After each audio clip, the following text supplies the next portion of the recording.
guys, welcome to day 8. Today's topic is all about fundraisers. We wanted to cover this in this program because fundraisers can be a really integral part of your business if you make it one. And it could be a really beneficial part of your business if you make it one. But as leaders, we know that fundraising and the whole topic of it can really scare people off. Oftentimes, I personally get questions like, what's the point of them? Is it worth the work? Things like comments like, well, wait a second, I don't even get to keep the commission for it, so why would I bother doing it? Things like that. And that's okay if you think that way. If you have always sort of thought about fundraisers in that sense, don't worry, we are not here to judge. You're here to build a business, right? Not be a charitable organization. So that's a fair question. So let's sort of dive right into it, answer those questions and concerns, and then I'm going to teach you the very basics of how to run different types of fundraisers and where to find them. And then that way, if you guys will have enough information that if you want to go out there and gather, dive into it a little bit deeper, there's tons of resources out there on YouTube, on Google, even on the Workstation Training Center that you could just dig right into.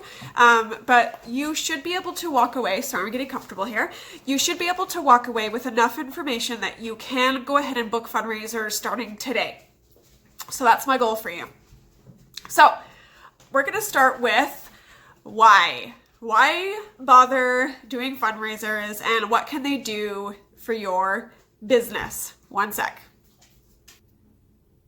Sorry, my dog Eva was totally like scratching herself in the corner and I was like gritting my teeth just trying to concentrate because that sound drives me absolutely mental. So I'm ready to go. I didn't want to start all the way over, so I just paused it. Okay, so why do them? Well, Teresa and I, as you guys know, we've talked about this many times. I've mentioned it several times myself, just in the 8 days we've been doing this so far. Expanding your customer base and growing your customer base and networking with people is the number one most essential thing you can do in your business. If you don't take anything else away from this program, please know that your business absolutely will fizzle out unless you are adding more names to your contact list over and over and over again, okay? Every single month. Fundraisers allow you to do that. Now, I am not talking about the kind of fundraisers that you go and you do yourself, like you gather orders yourself from your friends and family and your existing customer base. You can do that for sure. And if you're feeling charitable, it's a great way to give back to your community. I am talking about the kind of fundraisers that you hold for other people or other organizations. And we're going to get into in a minute what I mean. But they basically just sort of allow you to meet more and more people that you would never have the opportunity to meet. Sort of like how parties do. Fundraisers really aren't that much different than parties. In fact, you can run them the exact same way you run parties. Instead of just donating, or not donating, but giving hostess awards, you're giving your paycheck instead. So you're kind of just flipping it. So don't be scared or intimidated by them, okay? So that's the number one reason we do them, is to absolutely grow your customer base infinitely. It depends on how many fundraisers you do a month, and it depends on the size of the organization. If you want to just start small because you're feeling a little bit scared, then please do so. If you want to go in all the way to the deep end, then start with a school or whatnot. Literally, the options are open to you. So that's the number one reason we do them. Number two, generosity. Hello. That is one of Scentsy's core values, right? Simplicity, generosity, and authenticity. So how many of you have a cause that you feel passionate about? Or how many of you see people struggle or would like to give back to that bake sale at the church or the brownies up the street or help that mom buy all new hockey gear for her kid or whatever, but you can't because you're broke? Raise your hand, right? How many of you would like to give back more to the members of your community?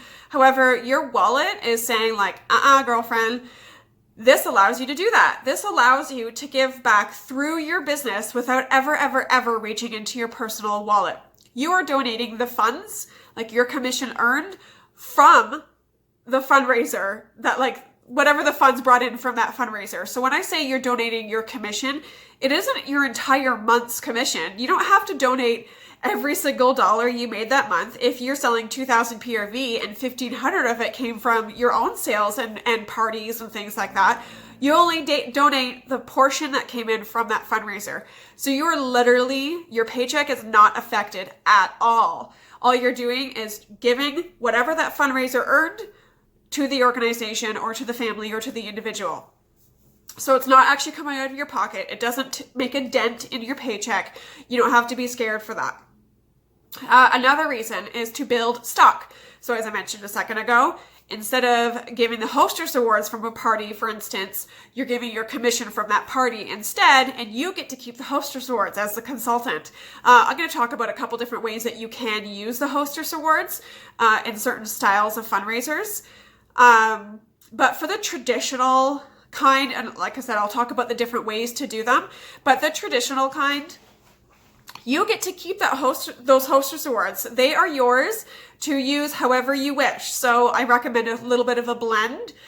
Grab some things that you maybe don't already have for your display or for your home. If you haven't tried every single one of the cleaning products yet, grab some. If you don't have a diffuser in your personal collection that you use at home or at parties, grab one. That kind of stuff. The more you have, the more that you can sell, because the more that you could talk about authentically, right?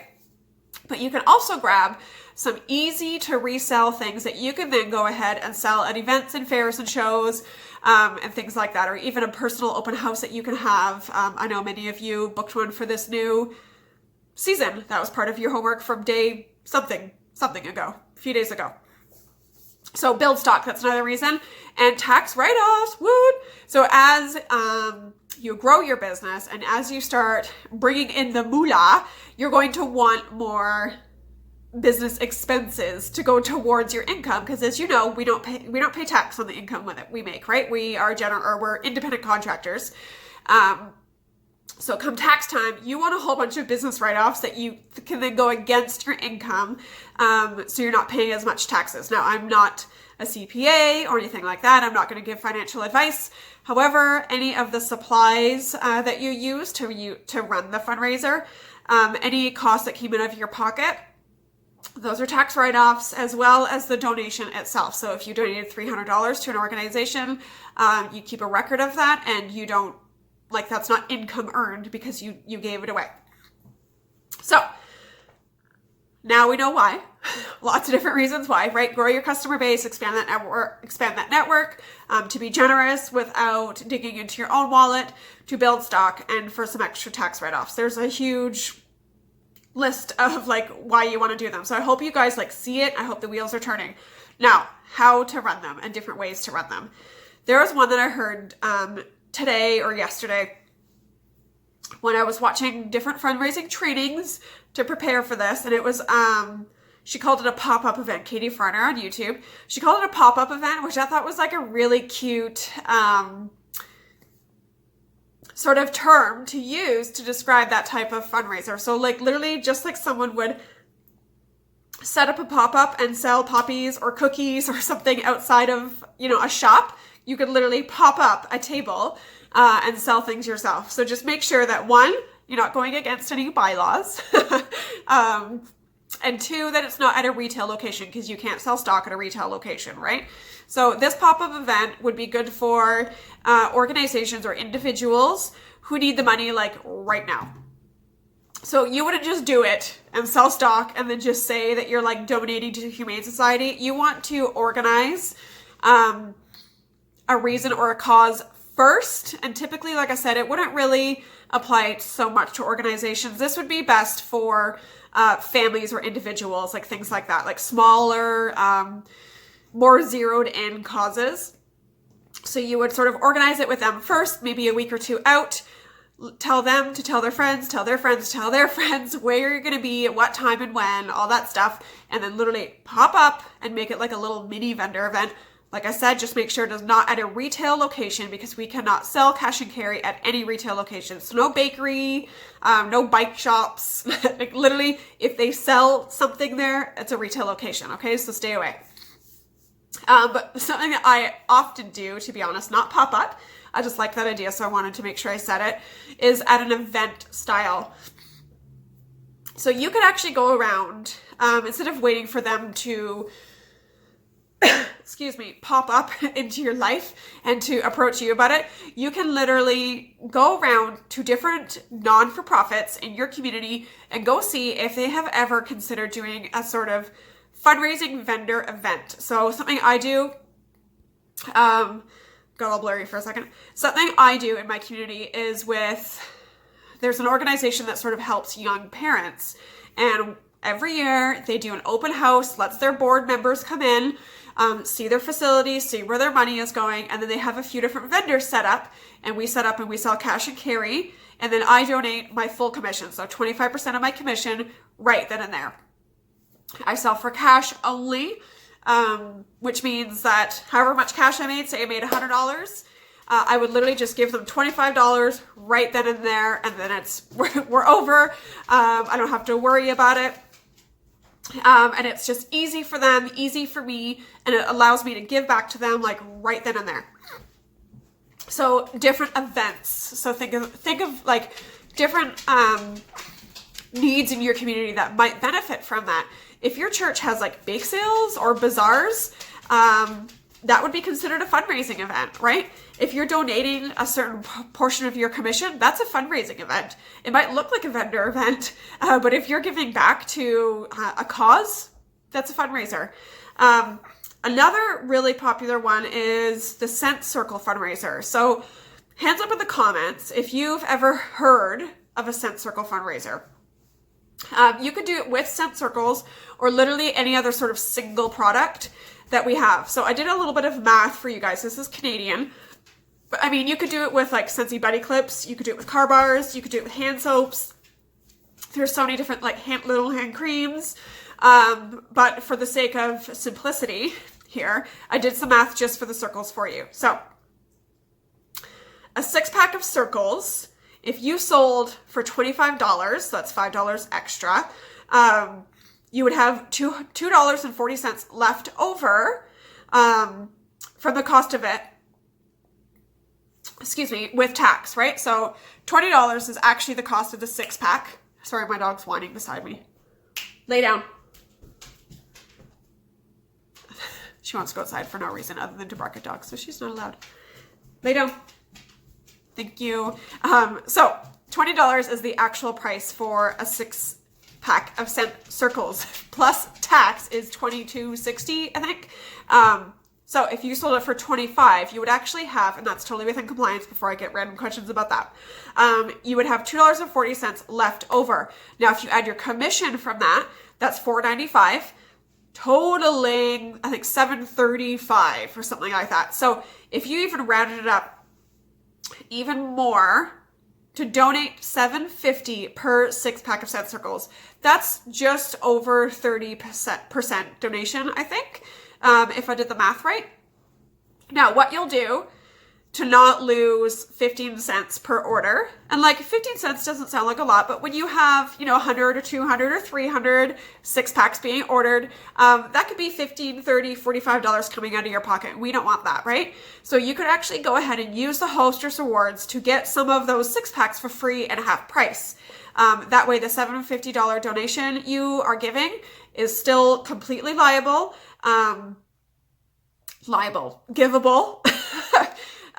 without taking anything out of your pocket. So if you're confused about that, because I know the math is sometimes like E equals MC squared, what's going on?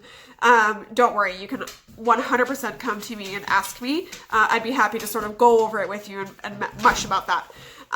But just know, Scent Circle fundraisers or other single product fundraisers are super easy to run, especially if you're going to do large organizations, like schools, classrooms, things like that. They would literally just take a Scent Circle sheet. It should be still in the workstation. It was a couple years ago. I'd have to go and double check, but you could probably find one pretty easily on Google Image.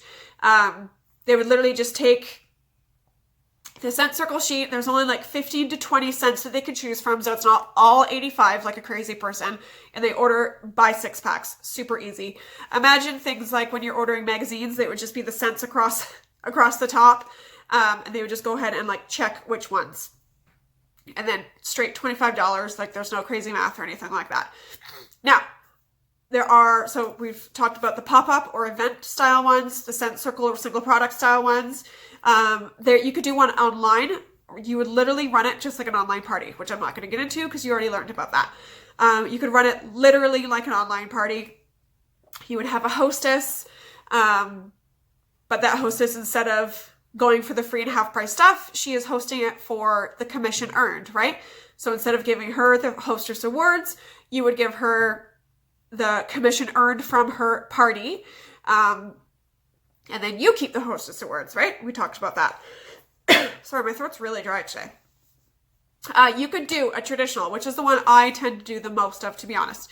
A traditional one, literally, you make fundraising packs with the fundraising envelopes that you can find in the Scentsy success store, so you don't have to go and recreate the wheel here. Literally an envelope, stick inside a showcase brochure, 5 order forms, and maybe throw a scratch and sniff or 2 stickers on the top instead of samples. And that way it's really duplicatable. It's really easy to do. You would literally hand all the envelopes or however many the organization needs, or school or classroom or dance studio or whatever. They go out, collect the orders from the people they know, and then bring it back to you. So it's really, really simple in that sense. What I recommend if you're doing any of these, here's just kind of some general tips. Don't keep it open, no matter the style of the fundraiser, for longer than 2 weeks. If you give them longer than 2 weeks, 1, they're going to take longer than 2 weeks, and they don't need to. And 2, it sort of eliminates that sense of urgency. So if you give them a sense of urgency, if they say, okay, well, we're going to open it today and it's going to close next Sunday, it gives them sort of like, okay, I'm on it. And they go and like gather orders with a buzz of excitement instead of like, I have 3 weeks. I'll start it tomorrow. And it just gets put off. It gets put off and put off and put off. And then they come back with nothing because they put it off until the last minute. Humans are literally procrastinators by nature. However, do give it a grace period of, I always like to give 3 days. So if you plan on closing it the Sunday, for instance, you know in your mind, in your calendar, what works for you, the Sunday night is when you're going to close, like input all the orders, close it all of that stuff. Make the deadline for the Thursday or Friday instead, because 1, there's always going to be some stragglers, okay? If you make the deadline for Thursday or Friday, there's always going to be someone who says, oh, I can't make it till Saturday or whatnot. Or can I give you a post-dated check until Saturday? You never want to input these orders until all the checks are cleared and all of that kind of stuff, right? So grace periods help for that. Also, it helps for your own life. If you say Thursday or Friday for closing date, however, you get sick or your kids get sick or your dog has to go to the vet or just plethora of anything else that life could throw at you, it allows you a little bit of wiggle room, even if the people are all on time. You never know, right? Always deliver, if you can, the products with the check.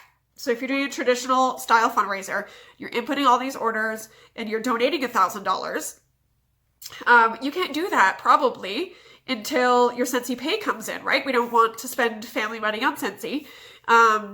So say you close it at the end of the month. What's right now? March. Wow. Say you close it at the end of March. You can have the check and the orders all ready to go for paydays, like the 2nd to 3rd week of March, which is nice and easy and organized and kind of like a makes it kind of fun. So you can have all of them packaged up and delivered at the same time as you cut them a big check, right? I mean, you could do a big check, but a regular size check would do too. So speaking of packaging them up, make sure that you put in just as much care, if not more, to these orders as you do to your regular party orders. So you're not going to just stuff things in a bag and hand them all to the people. You're going to label everything, because all of these people who have now ordered through all of these, say, dance moms, who you don't know and you have no access to otherwise, they're going to need to know where to reorder from, right? Make sure they come to you.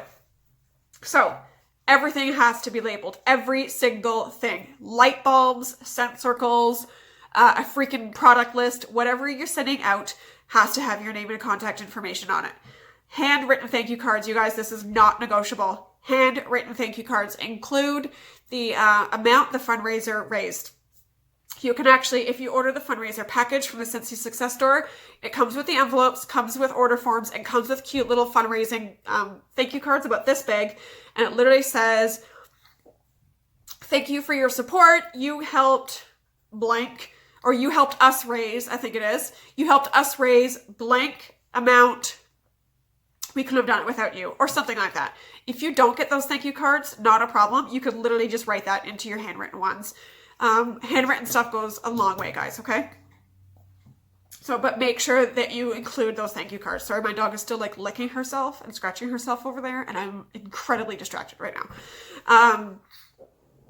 Anyone who is ordering online, if you did an online fundraiser, or if any of your people sent people online instead of through packages, send them thank you packages just like you would a PWS order. Because that's what they are. They're still a PWS order. Include how much the organization raised within that little thank you, handwritten thank you card once again. Basically, take this customer who ordered, here's the kind of the goal, right? The whole like expanding your customer network.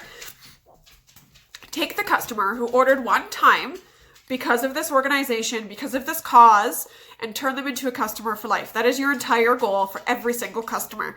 So I want you guys to picture this. So I'm going to use a dance studio because that's what I typically do. That's been my most successful fundraisers so far.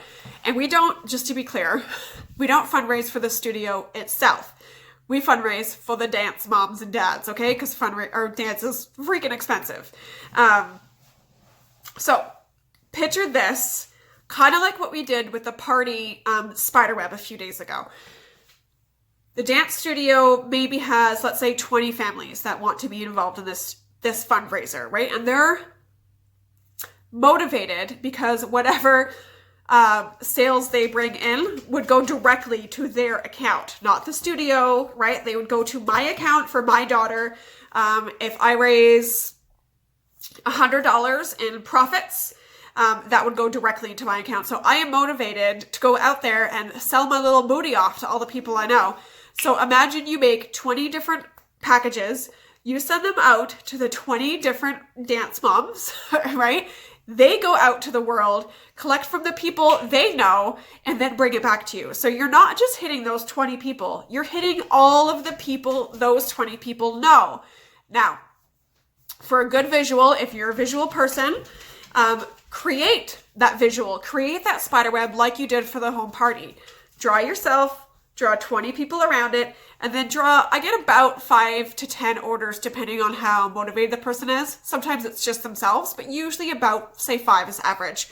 5 orders per 20 families. Now, imagine turning all of those 5 times 20 into lifelong customers. How are you going to get them to reorder through you? That's what you should be asking yourself, okay? So I just want to make sure I'm not missing anything. Oh, what you can do too, which I found good success in, is offer prizes and incentives for top sellers. So if you're doing, I'll use the dance studio one again, where there's literally just individual people going out and collecting from people they know. Go lay down. Thank you. I swear. She doesn't actually need anything. She literally wants to go and like whine. So if you're doing that, I almost lost my train of thought. Go out or what you could do is offer prizes, say for the top 3 sellers. If it's for a classroom, you can offer a pizza party or like if it's for a school, you could offer a pizza party for the highest selling classroom. You can offer, say, maybe a pedicure for the teacher whose class sold the most. So the teacher is motivated to get her students motivated. There's so many different ways you could do it. You could do an ice cream party if it's an elementary school, for instance. If it's a high school, maybe you do something cooler like a pizza party or a gift card to the highest selling student. Now, and there's so many different prizes you could do. So one year for the dance studio, what I did was I offered a cinch sack, kind of like a dance wear bag, and it had little ballet shoes embroidered on it. Really cute. I think that was the 3rd prize. The 2nd prize was No, that was the second prize. The third prize was like a counter clean Scentsy Fresh scent pack, like a cute little, cheer dance bag de-smeller pack, like de-smeller bundle. And the first prize was a $50, oh no, it was a mini photography shoot, so like a 30-minute fall family photo shoot from one of my photographer friends. Now, before you get all like mad at me because you can't afford that kind of stuff, don't worry. What you can do, because it's a fundraiser, you're not doing this for profit, is ask local businesses or people even small business friends, entrepreneurs, if they have any goods or services they would like to donate for your prizes, okay? There are so many different places that would. I actually have like a little list. Let me grab it. Mani Pedi, like I said, pizza, ice cream, photography, even like local boutiques, bakeries, florists, sportswear stores, like depending on the style of fundraising you're doing. If you're doing maybe a mom who needs to like re-gear her kid for hockey, for travel hockey, and that gear is going to cost her $1,500 and she has no idea where she's going to come up with that. Maybe you go to the local like Hockey for Life store or whatever, hockey goods store, and see if they'll donate like $50 or a new helmet or something cool like that for the top seller. So it kind of like ties into the style of the fundraiser you're doing. So who should you go after and how do you find them? We're going to keep this real like boom, boom, boom. Okay. Look for people already raising funds. So if you do drive around or you're coming out of your grocery store and you do see people with like a pop-up table and they're selling stuff out of the trunk of their car or boxes beside the door with little, cinch sacks full of money, ask them if they need some extra help because you would love to give back. Prom dress funds. I like that idea. So prom dress or formal dress funds, wedding dress funds, dance or cheer costumes, like I said. So hit up all the dance studios and the cheerleading gyms, Ask them if they need any maybe travel funds or just if they do any fundraising. Look at the people who are doing the Relay for Life or the marathons for different causes. Like there's a Bell Let's Talk, whatever. If they're basically raising funds for themselves in order, like if you're sponsoring someone, you can sponsor someone on a whole different level. All they'd have to do is go out and collect orders from people they know, right? You're not doing the fundraising yourself. They would be doing it. Sports gear, like I said, go to the school and instead of just doing a school-wide fundraiser, see if their music program needs any extra help. Like something specific like that, right? See if the laboratory needs any extra science stuff. I was never good at science, so now I totally brain farted about what any of the beakers. See if they need any beakers. Go hit up all the daycares and Sunday schools in the area and see if they would like to have a fundraiser for new equipment, new toys, new books, new cots, new sleeping mats, things like that. I've run a couple successful daycare fundraisers, and what happens is basically I send the packages just like I would the dance studio, and the families who attend that daycare or that Sunday school would go ahead and basically have their own like little mini catalog parties and then bring it back to the daycare and I would go pick it up. So you could do the same thing. Anytime you see anyone using a GoFundMe style fundraiser online, you can ask them if they would like to do a Scentsy one as well, or instead of their people just straight up giving them money for no reason, their contacts could instead buy a valuable and awesome product and in that way give back to them as well. But at least those people would still get something in return. Instead of just giving away their money, they're exchanging their money for goods, right? Literally anyone in need for literally any reason. This is completely your business. You get to decide who you want to help. It could be anything. If your heart is touched by a cause or someone that you see online or in person, and you want to help give back, reach out, you guys. Reach out. You don't have to be scared of the words. If it's literally coming from your heart, your words will be right. So don't worry, okay? Create a fundraising letter is what I recommend, especially if you're going to be going out into your community. You want to be prepared.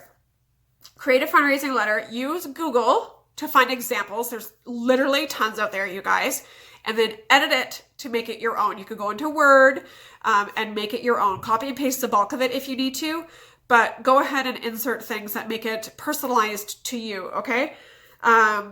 3 Ps, remember this: be prepared, presentable, and professional, okay? Because you're going to be going and dropping off these fundraising letters that you're making up in person. So you want to be prepared, professional, and presentable, whatever that means to you, okay? So include in the fundraising letter, or also just know in your head why they should choose you. I have a few things written down because you're going to make it convenient for them, right? You do all of the admin work, which means you're the one stuffing all the envelopes, right, to give to them. Once the envelopes are brought back to them, you're the one picking them up and dealing with it all. You're inputting the orders. You take the orders into your home, like the whole order is delivered to you. You organize, pack it, blah, blah, blah, blah, deliver it right to them, right? So all they have to do is literally be the middleman. You're going to make everything super convenient. Number 2, personal service. You're going to offer them personal service. You're a small business owner, which means that they could come directly to you. There's no 24/7 helpline that they're going to stay on hold for 45 minutes first and then talk to someone who actually doesn't really care about them. They're dealing with an individual, and with that individual comes curated, personal, caring service. They're dealing with someone who is a member of their own community. Again, not this huge corporation that might be Canadian-wide, for instance. They're dealing with someone who literally is a member of their own community, who cares about that community and wants to make an impact. And then make sure always to include how much commission you're going to be donating, which is a certain percentage of the sale. Okay, so that's always something a little bit different. People get a little bit confused about that because we are commission-based salespeople. So if you're donating 25% of your commission, for instance, they might say, oh, well, that's not very much. But that's actually 100% of the commission you make.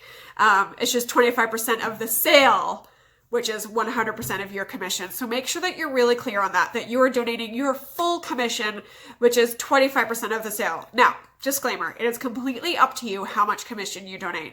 You could donate 15, 10 even, 20, 23. You can nickel and dime if you want to. But I'm going to tell you that I have never, ever, ever regretted giving my full commission, and I've always done that right from day one. I let them know that I donate 25% of the commission, which is 100% of mine, if they sell $2,000 or less. And if the combined orders are $2,000 or more, then I'll even raise my own commission to match that monthly sales award and donate 30% of commission. Sort of gives them an incentive. Sorry, my phone cut out. So what I was saying is when I donate that 30% or more and they have that milestone to reach of $2,000, it gives them incentive, it gives them motivation to sell even more so they could get back that extra 5% bonus on that commission. They want to make the 30% instead of 25, right? So I make that back, you guys, by the Hostess Awards like we talked about before. So yes, I do give full commission, so supplies and things like that come out of my own pocket. But when I use Hostess Awards to gather stock into things like that, and then I sell that stock for full price, that allows me to sort of make that money back so I'm not out of my personal pocket. So let's get to homework. Your homework today is 2 parts. 1 part, start your fundraising letter. It doesn't have to be complete, you guys, because I want you to sort of think it through and make sure it's professional. However, what's our sort of motto in the team, right? Done is better than perfect. So don't wait for it to be perfect because newsflash, that's never going to happen. So get that fundraiser fundraiser letter, at least started. Go to Google if you need to, find an example, and then get one. Start getting one typed out, even if you have to copy and paste the bulk of it and then just edit it a little bit to personalize to yourself. At least get it started. However, bonus points if you could get it finished, okay? So you could actually start implementing it. So that's the first part, get your fundraising letter started and or finished. Number 2 is to drop 3 organizations, individuals or causes or whatever in the comments of people or places or things that you're going to reach out to this week, okay? By the time the next video is posted, this has to be done, right? So drop the 3 places or names that you're going to reach out to, and then start reaching out to them, and then reply to your own comment of the responses that you're getting through reaching out, okay? So that's part 2 of your homework. I know this is a really long video, but the homework itself shouldn't be too bad, okay? The reaching out to those 3 places or people shouldn't take you very long at all. So get that done. If you have questions or concerns about fundraising in general, or how to approach or what to say, drop it in the comments, okay? I hope this was helpful. Bye!